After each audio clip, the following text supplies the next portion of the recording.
Thank you, thank you, thank you.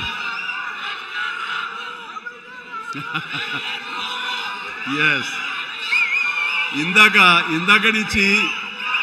నుంచి చాలా చెప్తూ నా అచీవ్మెంట్స్ గురించి చెప్పాను. Pawan Kalyan is my achievement, Ram Charan is my achievement, నా ఫ్యామిలీలో ఉన్న అందరు బిడ్డలు అందరూ కూడా నా అచీవ్మెంట్. వీళ్ళందరూ చూస్తుంటే ఇది కదా నేను సాధించానని. మొన్న పవన్ కళ్యాణ్ ఇంటికి వచ్చినప్పుడు ఒక మాట అన్నాడు, అన్నయ్య నీకు ఒక మాట అనేవాడికి గుర్తుందా అని. ఏమన్నానరా, మన ఇంట్లో ఇంతమంది మీరందరూ ఉన్నందుకు, నాకు ఈ అవకాశం భగవంతుడు ఇచ్చినందుకు ఇది నాతో ఆగిపోకూడదు. ఒక రాజ్ కపూర్ ఫ్యామిలీలో ఎంతమంది ఎలా ఉన్నారో ఆ రకంగా మరొక రాజ్ కపూర్ ఫ్యామిలీ మన మెగా ఫ్యామిలీ అవ్వాలి అని నువ్వు చెప్పావు.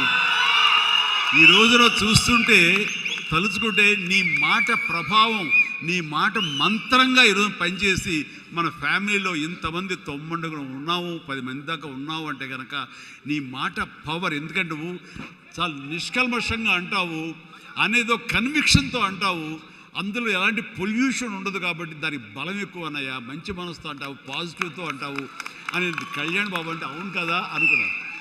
తెలియకుండా అదే ఒక పత్రిక కపూర్ ఫ్యామిలీ ఆఫ్ సౌత్ అంటూ మా గురించి ప్రస్తావించినప్పుడు, భగవంతుడా, ఇది మా గొప్పతనం కాదు, నువ్వు ఈ ప్రజలు, నా అభిమానులు, ఈ ప్రేక్షకులు మమ్మల్ని ఆదరించారు కాబట్టి మేము ఈ స్థాయిలో ఉన్నాము అనుకున్నది ఆ రకంగా సాధించగలిగాము అనిపిస్తుంది. అండ్ గతంలో ఎప్పుడు నేను ఏ సభలోనూ ఇంత మనసిప్పి మాట్లాడుకోలేదు. అది మీతోటి నేను మనసిప్పి మాట్లాడుకునేంత ఆప్తుల మధ్య ఈ ఆప్తా సంస్థ సంబంధించి నా గుండెని టచ్ చేశారు. అందుకనే లోపల నుంచి అది తన్నుకు వచ్చింది కాబట్టి మనస్ఫూర్తిగా నా కుటుంబ సభ్యులతోటి, నా వాళ్ళతోటి నేను మాట్లాడుతున్నట్టుగా అనిపిస్తుంది.